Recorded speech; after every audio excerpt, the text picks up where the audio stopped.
एक संत वर्षा के जल में प्रेम और मस्ती से आगे चला जा रहा था कि इस संत ने एक मिठाई की दुकान को देखा जहां एक कढ़ाई में गर्म दूध उबाला जा रहा था। तो मौसम के हिसाब से दूसरी कढ़ाई में गर्मा गर्म जलेबियां तैयार हो रही थी।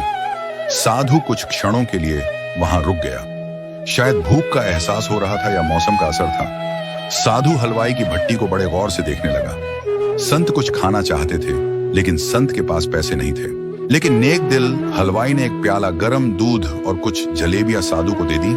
साधु ने गरम जलेबियां गरम दूध के साथ खाई और फिर हाथों को ऊपर की ओर उठाकर हलवाई के लिए प्रार्थना की और फिर आगे चल दिया।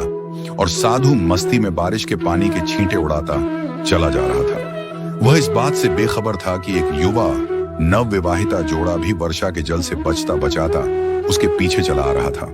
एक बार इस मस्त संत ने बारिश के पानी में जोर से लात मारी। बारिश का पानी उड़ता हुआ पीछे आने वाली युवती के कपड़ों को भिगो गया और उस युवती के कीमती कपड़े कीचड़ से लथपथ हो गए। उसके युवा पति से यह बात बर्दाश्त नहीं हुई और एक जोरदार थप्पड़ संत के चेहरे पर जड़ दिया। बूढ़ा संत थप्पड़ के ताप न झेलता हुआ लड़खड़ाता हुआ नीचे जा पड़ा। युवक ने जब संत को नीचे गिरता देखा तो मुस्कुराते हुए वहां से चल दिया। बूढ़े संत ने आकाश की ओर देखा और उसके होठों से निकला, वाह मेरे भगवान, कभी गरम दूध जलेबियां और कभी गरम थप्पड़। यह कहता हुआ फिर एक बार वो अपने रास्ते पर चल दिया।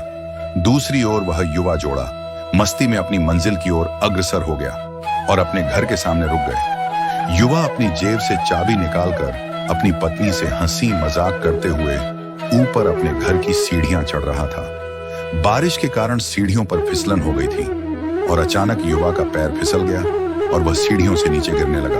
महिला ने बहुत जोर से शोर मचाकर लोगों का ध्यान अपने पति की ओर आकर्षित करने लगी, जिसकी वजह से काफी लोग तुरंत सहायता के लिए उसके पति की ओर लपके। लेकिन तब तक देर हो चुकी थी। युवक का सिर फट गया था और कुछ ही देर में ज्यादा खून बह जाने के कारण उसके प्राण पखेरु उड़ गए। कुछ लोगों ने दूर से आते संत बाबा को देखा तो आपस में कानाफुसली होने लगी कि निश्चित रूप से इस संत बाबा ने थप्पड़ खाकर श्राप दिया है, अन्यथा ऐसे नौजवान युवक का केवल सीढ़ियों से गिरकर प्राण निकलना अचंभे की बात लगती है। कुछ मन चले युवकों ने यह बात सुनकर संत को घेर लिया। एक युवक कहने लगा कि आप कैसे भगवान के भक्त हैं जो केवल थप्पड़ के कारण एक युवा को श्राप दे बैठे। संत कहने लगे, भगवान की कसम, मैंने इस युवा को श्राप नहीं दिया। अगर आपने श्राप नहीं दिया तो ऐसा नौजवान युवा सीढ़ियों से गिरकर कैसे मर गया? तब संत ने कहा कि आप में से कोई इस पूरी घटना का गवाह मौजूद है? तभी एक युवक आगे बढ़कर बोला कि हाँ मैं हूं। साधु ने अगला सवाल किया, मेरे कदमों से जो कीचड़ उछला था उसने युवा के कपड़े को दागी किया था? युवा बोला कि नहीं, लेकिन महिला के कपड़े जरूर खराब हुए थे। संत ने आगे पूछा कि फिर युवक ने मुझे क्यों मारा? युवा कहने लगा कि वह युवा इस महिला का प्रेमी था और यह बर्दाश्त नहीं कर सका कि कोई उसके प्रेमी के कपड़ों को गंदा करे, इसलिए उस युवक ने आपको मारा। युवा की बात सुनकर संत बोले कि भगवान की कसम, मैंने किसी को श्राप नहीं दिया, लेकिन कोई है जो मुझसे प्रेम रखता है।